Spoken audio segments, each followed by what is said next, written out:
It is a great joy for us to get a chance to talk to you, Laura Dern. How are you? I'm so good. Thank you so much for having me. I want to talk to you a little bit about the film. I want to talk to you a little bit about sort of your career outside of the film as well.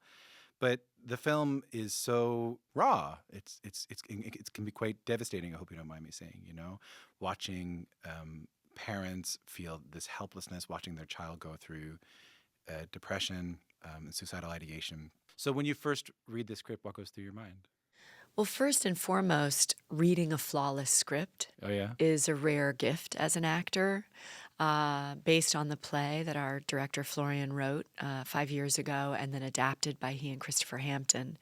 It's a flawless piece of work, and that alone is such a rare privilege because you're already, as a reader, being invited into the storytelling, and it's so profoundly moving. I was weeping at the end of just reading the screenplay.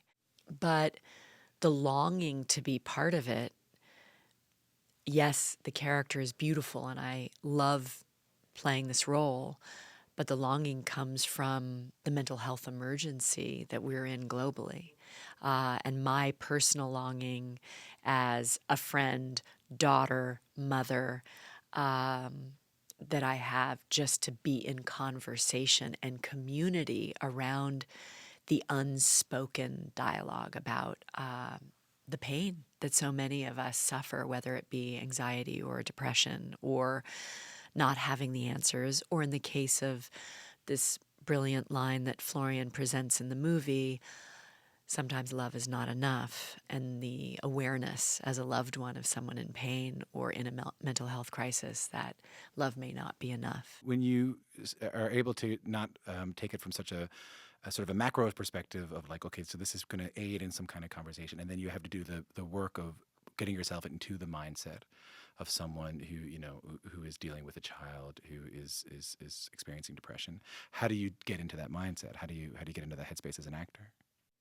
Well, you crack your own heart open and you listen to your other actors and your director and their life experience. You share your own so that you're deeply bonded in the intimacy and the vulnerability around this conversation. What does that mean? You crack your own heart open? I mean, you just allow your feelings around it to come forth. For me, just being a parent means that I'm in constant anxiety about the fact that I don't have all the answers and I don't get to control the outcome of their lives. That alone is a very vulnerable making position. And this character particularly was so profound to play because I realized that her guilt around their family going through a divorce or her lack of wisdom in terms of how to help her child, in her mind, a single mom mostly, actually would be a relief for her because then it could be the reason. Even if she was the one at fault, it gives her some sense of control. But there are no answers. There are no reasons. It's not that simple as shame or blame or guilt. It's a crisis we don't have answers for. And that is just so vulnerable making. So for me as an actor, when I say cracking oneself or one's heart open, it's to get to the rawest space of vulnerability and try to explore that. Yeah, I mean, I can only imagine that, Laura. I was just talking to you a little bit about it, the idea of being a parent yourself and having to live through. I mean, and if you think about it, what do people do in psychotherapy? What do people do in therapy? Oftentimes, they will act out the worst scenario that could possibly happen to them to find out how they would deal with it. It's a really common trauma processing technique in non-actors. So then, to be an actor, to be a parent, and to have to be forced to act out these emotions, which would be a challenge or at least a nightmare for a lot of parents. I can't imagine what that would do to you. Well, I'm sure that Hugh, was a self-described hot mess, as he says. Yeah. And we were in it together, and we were in the middle of the pandemic. It was a very heightened time in lockdown in London where we started shooting. And we had each other, literally. We couldn't see anyone else. And we just shared everything along with Florian and the other actors. we really bonded over allowing ourselves to tell our story to each other. And from that came a place of, I think, real community and friendship, which was the way we survived what was a really, truthfully, a very painful and beautiful movie to make together. What did you do in the nighttime? Like, what do you do after a scene? Like, what do you have a ritual you can do to sort of chill or to? Well, and that was incredible. At the time, we were being asked to only be in each other's bubble. So Hugh and I stayed in the same place together. So either the two of us or sometimes with Zen, we had dinner or walked in the park. And that was it. That was our, weeks and weeks of, being together on this ride. And with Florian, but even with Florian, he was always masked and distant. The actors could be together without a mask. It sounds very challenging. Yeah, I mean, it was also extraordinary. Yeah. You But know? yeah, I know what you mean. Yeah. That's a beautiful way of thinking about it. Yeah. That it's quite literally extraordinary. It is, and it affords healing, right? Because what we learned from the experience and from the storytelling is when you discuss the unspoken conversation around mental health, you start to free yourself of the isolation around it. I mean, if I hope for anything for the audience, it's that it starts community conversation around what you think you're isolated in, because particularly for adolescents and young adults, many think they're the only one feeling this. And many parents think that they're the only ones going through that with their child, and so they won't. Yeah, I think it would be Exactly. great for that too. Yeah, because what I thought about afterwards, after I watched the film, was I thought, well, I wonder if she's able to turn her brain off at the end of the day and go back to being just herself, or if she's still affected by that. And then knowing your parents, I mean, I don't know them personally, but knowing your story and your parents, growing up on movie sets and your parents being actors, I wondered if it was a little bit easier for you to. If it is a little bit easier for you to see acting as sort of the craft that it is, that I can go in, I can deliver my lines, I can do my thing and separate myself a little more, given that that's the family that you come from. I say that it is. Yeah? And I believe that I can separate myself at the end of a work day and just be in the recovery of something. But I remember speaking to someone who is a friend, but an extraordinary psychiatrist working with adolescents, Yeah. and writer. And I was talking about that process, and he said, but your cells don't know that, right? If you've been crying all day, Oh. you've adrenalized and gone through that emotional experience. He's like, there's, when you think about what your body is feeling and you say you're emotionally exhausted at the end of the day, you cried for 12 hours. And I thought that was an interesting thought, that as much as I've always tried to prove that I'm detached from it, my physical body has gone through something all day long, as much as I felt I could always be detached, and as you said, have been raised by actors who set the example of that, and as method actors, very much taught me how to separate from the work, and especially as a parent, create normalcy. And this movie did not make that possible, for sure. Oh, isn't that interesting? I mean, and I really appreciate you sharing that with me. Isn't that interesting that you were sort of raised with these with actor parents who were able to teach you about boundaries? Because you've been doing this since you were a youngster, right? Yeah. Like, isn't the famous story that you were like 7? Yeah, the first time I was an extra, and 11 on my first, role in a film, really. Yeah, 7 was that the Scorsese? Yeah, Alice doesn't live here anymore. That's interesting that your parents would have taught you the delineation between life and work. Yeah, for sure. And what the method really is. There's a lot of misconception about method actors. This idea, they get so caught up, you have to go to call them their characters' names. And Yeah, I mean, that would be what I know, right? Yeah. Is the Daniel Day-Lewis cobbling shoes and Yeah. all that kind of stuff. Yeah, and whatever any actor needs, that's their process, and I have zero judgment on what people need. But certainly for my parents, being raised in the actor studio with Lee Strasberg being their teacher, and my dad even teaching at the studio for many years, what they taught and how they taught me, and my teacher since I was 18, Sandra Seacat, who also came from the studio, is about the emotional process, which affords healing because it's about self-discovery and it's about looking at wounds, the artist as the wounded healer idea in terms of storytellers has always been very moving, and Jung spoke about it a lot, and that really interests me because movies have been my healer anecdote answer to everything. I mean, it's been I love movies, so that's been my great teacher in life about human behavior. And certainly as an actor, it's been the same. But when you're in the middle of a pandemic and you're isolated from your children and you're in a bubble and they can't come to you and you can't come to them, and it's what everyone's going through globally, it sets a very different space. And then Florian gives you this story. Is the actor as a wounded healer like the sort of the depth of humanity that you want to access in your acting and you believe is a duty to access as you're acting? Because I've always been curious about you and David Lynch a little bit. Because I think I wouldn't know him and I wouldn't have met him and I wouldn't know that much about him, but except through his work. I think for someone who gets a reputation for being absurd, there's actually a tremendous amount of depth of humanity and spirit in there.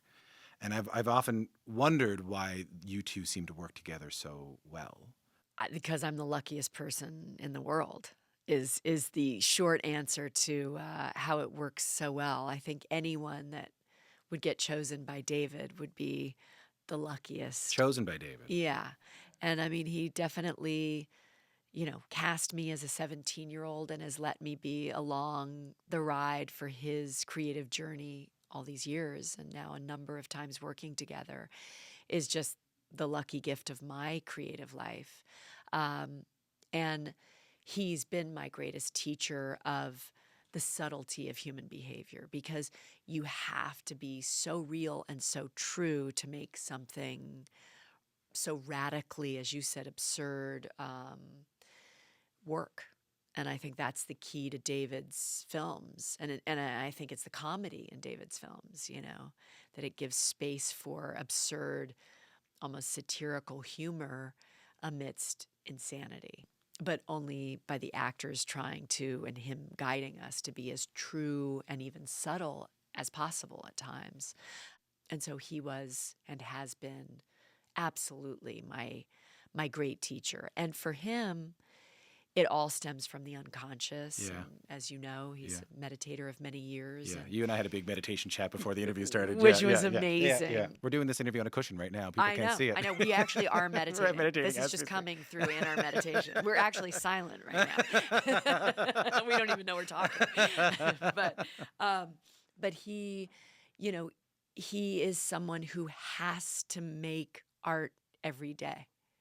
He can be working on a painting, he can be writing, he'll be making a short film or filming the birds in his yard or telling the weather. He could be doing that. What did he do? He stood on the side of a sidewalk with a picture of you in his hand and a cow to try and get you to win an Oscar. That happened, right? Yeah. I think the most memorable awards campaign ever, for sure. How was that for you? Did you mind that? Oh my God, it was amazing. I mean, I discovered just like everybody else. Someone called me and said, there's something going on the internet. Someone's filming David Lynch. He's sitting in a chair with a cow on a leash. So for people who are listening to this who don't know the story, what film was it again? Inland Empire. Inland Empire. David Lynch sat in a lawn chair on the side of Hollywood Boulevard, I think, with a cow on a leash and a big picture of you. Yeah, and it said for your consideration. Yeah, good. And it became, it went viral. And what's amazing is it was before the internet was used for promotion or anything else. And he's always so radical and cutting edge. And the whole reason he wanted to make that movie was he shot it on a Sony PD-150 is I want every kid to feel like they can pick up their grandparents' camcorder and make their own movie. It's been too long that we've been waiting for the chance of a studio system to say, all right, we're going to allow you to tell a story. And, and now it's here. You can make a movie on your iPhone, and not to overstate it. I say it with hopefully even irreverence about the process, because it's the same as any storyteller or any job, any role any of us play. We have an opportunity in this life to tell our story and explore our story and hopefully heal through the process. And, I've been watching The Bear, which I think is magnificent and Really spectacular. spectacular. Yeah. And the journey of cooking as the healer, Yeah. as connection to your brother, and as sort of the place a lot is said that has been unspoken is so beautiful. And we get to do it through movies, and everybody finds their way. And you're doing it as a journalist. So Well, you should put air quotes around that, by the way. well, they didn't see it because we're meditating. Oh, yeah, right. Well, I got you, and I realize I may not get a chance to talk to you again. I got two more things I wanted to ask you about. Yes. I might only get to one of them, but I'll give it a shot. Let's try. Let's give it a shot. One is, and this is going to seem silly, but I wanted to ask you a Jurassic Park question. Do So it. I was watching Jurassic Park the other day. I'm not at the silly part yet. I was watching the Jurassic Park the other day on a flight, and the first one, the one you were in, the very first one, you were in a bunch of them. And well, whatever, I'll say it. When the dinosaurs were there with you, Yes. I had a couple of moments where I went, they're not on a computer. She had to act with these puppet dinosaurs. And that is so different than the way we would use CGI would be used so much now. But I imagine that must have been a bit strange for you. Well, the only thing I want to say, and I don't know who does research for you for your show, but I'm not to correct you. Yeah. Those actually were real I love dinosaurs. this so much. I'm the happiest person in the entire world. No, actually, in the first one, only the first one. By the way, you terrified me for a second there. I thought you were going to say I wasn't in Jurassic Park. I was never in that movie. Yeah, Tom, I don't know what you're talking. Do you not know who? It's not me. And raptors are scary and ornery. What do you mean they're real? I'll do it. I'll bite here, so to speak. What do you mean they're real dinosaurs? I mean, I was sort of joshing Here you, we go.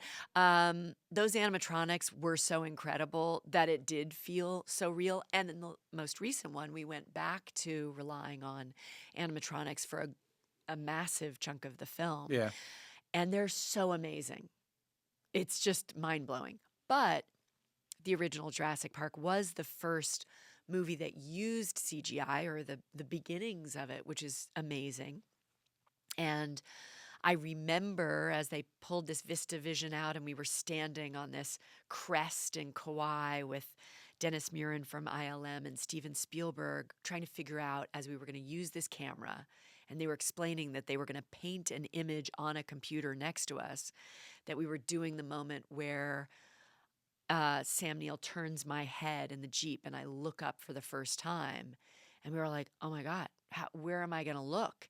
And it was the first time ever that everyone had to stand around and figure out what was my eye line going to be. Wow. And looking for a piece of paper to put an X on a pen and find an orange picker in this grove and hook it on there to put it up in the tree to make sure we were all looking at the same spot. And I remember sort of feeling like, I don't know, is this really going to work? It seems crazy. And it changed cinema forever. Did it ever? Crazy, incredible. I got a question for you, and it's a little serious, but I wanted to ask you. Okay. Because again, I don't know if I'm going to get a chance to talk to you again. Okay. It's the 25th anniversary of the puppy episode. Yes. The episode of Ellen where Ellen DeGeneres' character comes out and does so through a crush on you, on your character in there. And in some of the rhetoric around the 25th anniversary, I have seen a lot of rightful conversation about what Ellen dealt with after that. Yeah. The backlash that she dealt with after that. And then I saw a line that said, Laura Dern also experienced some backlash. I have never heard you talk about it. And I would love to hear a little bit about what you experienced. Because God love Ellen, and I want to acknowledge what she had to go through. Oh. But what was that like for you after that? Well, interestingly, myself and Oprah, who was on the show as well, playing her therapist, we the three of us spoke about it together, not knowing for years that we also were having the experience of experiencing hate in our country and experiencing delusion around sexuality and people's fear around an individual's sexuality, be it in people's response or, during the puppy episode, there was severe security issues, which continued. But even in career, I experienced a lot of issues around that career choice. And there was a stigma. Having just actually come out with Jurassic Park, I'd just been nominated for an Oscar, and it was a Yeah. wonderful time. Yeah. And then the puppy episode was on, and there wasn't work for a while. And there was a lot of really interesting conversation around it with my amazing representatives who helped walk through that journey and learned a lot from it, being so outside the experience, but also inside by proxy. But what I will say is, if I could ever have been blessed with a gift in my life of a palpable experience of what it means to say to the world, this is who I am, with deep bravery and all the years of stigma and shame that come with that story, it was to be the person that got to hold Ellen's hands as she said for the first time in a public forum, I'm gay. And I felt her shaking, and I was like holding her, knowing the line was coming, and felt her shaking like a leaf. And I just will never, it brings tears to my eyes. I'll never forget what that took. And therefore, I have an understanding of that level of bravery every day. And I wish it were true, and it was for a little bit, that we thought the world had changed forever. But sadly, it didn't. When we saw those amazing rainbow colors on the White House, and we thought, wow, it's amazing. We've finally grown as a culture. There's still a lot of fear and hate around what people don't know or what they feel shame about in themselves or in their own families. So I pray for continual healing Yeah. and bless Ellen for her radical bravery. I think you're right. And what heartens me in those moments is when I see individual actions that promote empathy. And they can be what you just mentioned when you hold Ellen's hand during that moment, or they can be when you tell me that when you want parents, when parents watch this film, to understand that they're not alone, or that children to watch this film and realize that they're not alone. They seem like small individual actions, but we know that none of the change that we've actually experienced would have happened without small individual actions. And I just want to say I'm grateful to you for coming in and talking a little bit about this film and talking about your journey and the whole thing. I really appreciate it. Oh my God, you're the best. It's such a beautiful conversation. So I hope we get to have it more. You guys better invite me back. Laura, you can come on whenever you want. I mean, well, you know? and also I told you I want to be a citizen, so you gotta invite me back because I need a job. That'll be great. I'll take you out to Newfoundland. You won't see, it'll be all foggy out there. It'll Perfect. be great. It'll be Yeah. great. It'll be a constant meditation. Okay, Yeah, you won't see perfect. anything. Laura, nice to meet you. So great to meet you. Thank you for the conversation.